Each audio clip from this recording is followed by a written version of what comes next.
कृष्णं वंदे जगद्गुरु। श्रीमद्भगवद्गीता। ततः शंखाश्च भैर्यश्च पणवानक गोमुखा सहसा एव अभ्यन्यन्त सशब्दतुमुलो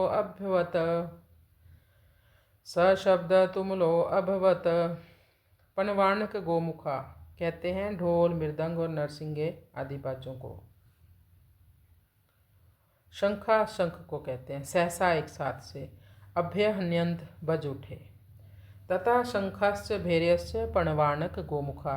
यद्यपि भीष्म जी ने युद्ध आरंभ की घोषणा करने के लिए शंख नहीं बजाया था, बल्कि दुर्योधन को प्रसन्न करने के लिए ही शंख बजाया था, फिर भी कौरव सेना ने भीष्म जी के शंख वादन को युद्ध की घोषणा ही समझा।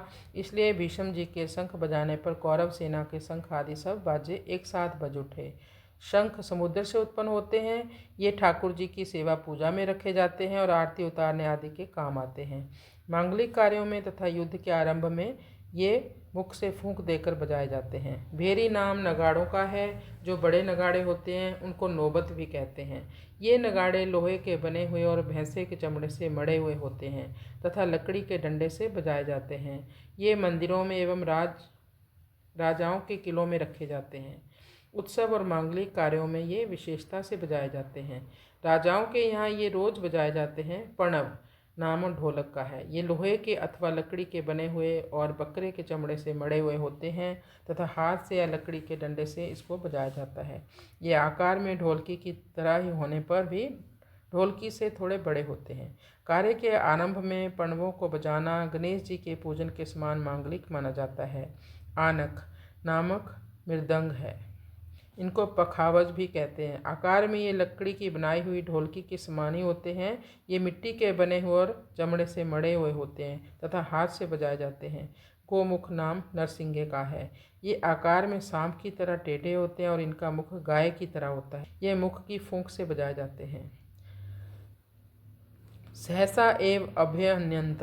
कौरव सेना में उत्साह बहुत था, इसलिए पितामह भीष्म का शंख बजते ही कौरव सेना के सब बाजे अनायास ही एक साथ बज उठे।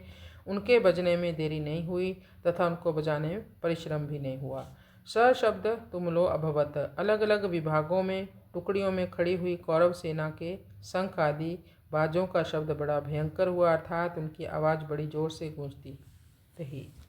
इस अध्याय के आरंभ में ही धृतराष्ट्र ने संजय से पूछा था कि युद्ध क्षेत्र में मेरे और पांडु के पुत्रों ने क्या किया। इसलिए संजय ने दूसरे श्लोक से 13वें श्लोक तक धृतराष्ट्र के पुत्रों ने क्या किया इसका उत्तर दिया। अब आगे के श्लोक से संजय पांडु के पुत्रों ने क्या किया इसका उत्तर देते हैं। कृष्णाय वासुदेवाय हरये परमात्मने प्रणतक्लेशनाशाय गोविंदाय नमो नमः।